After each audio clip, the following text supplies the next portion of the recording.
বাজারটি যে ইজারাদার দেলোয়ার হোসেন শিকদার তার সাথে। আচ্ছা, আপনাদের যে বাজারে যে প্রতি শনি এবং মঙ্গলবারে যে বাজারটি বসে আজকে উদ্বোধন করেছেন আপনারা, আপনাদের এখানে ক্রেতা বিক্রেতার তারা কী পরিমাণে পড়েছে এটা একটু আমাদেরকে জানাবেন। বিসমিল্লাহির রহমানির রহিম। সম্মানিত অত্র এলাকার ব্যক্তি সকলের একটা সুন্দর উদ্যোগ। আমাকে তারা বলছে যে আমাদের ভবানীপুর বাজারে একটা পুরাতন রিক্সা, অটো, ভ্যান গাড়ি বেচা বিক্রির জন্য যদি একটা বাজার বসানো হয় তাহলে সুন্দর হয়। সে আলোকে সকলকে সাথে নিয়ে আজকে আমি এই বাজারের উদ্বোধন করেছি। তো দেখেন, পাশাপাশি আপনারা দেখতেছেন যে না, আজকে উদ্বোধন দিনে মোটামুটি অনেক সাড়া, যে সাড়াটা আমি পেয়েছি মুরব্বীদেরকে, ব্যবসায়ীদেরকে আমি আমার অন্তঃস্থল থেকে তাদেরকে ধন্যবাদ জানাই।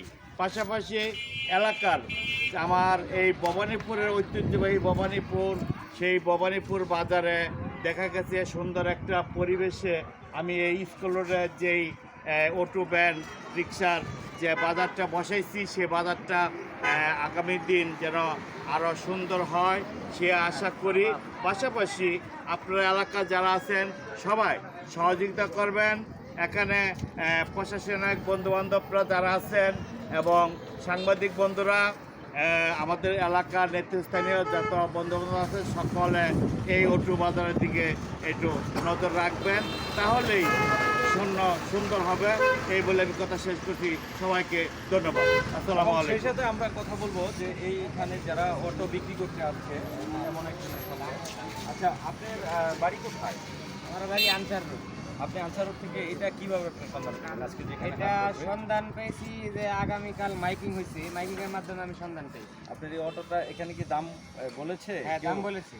আপনি যেই দাম বলেছে এই দাম কি আপনার কাছে মনে হচ্ছে যে বিক্রি করার মতো? হ্যাঁ, বিক্রি করার মতো, মানে কিছু টাকার মাঝে আর কি বাজা।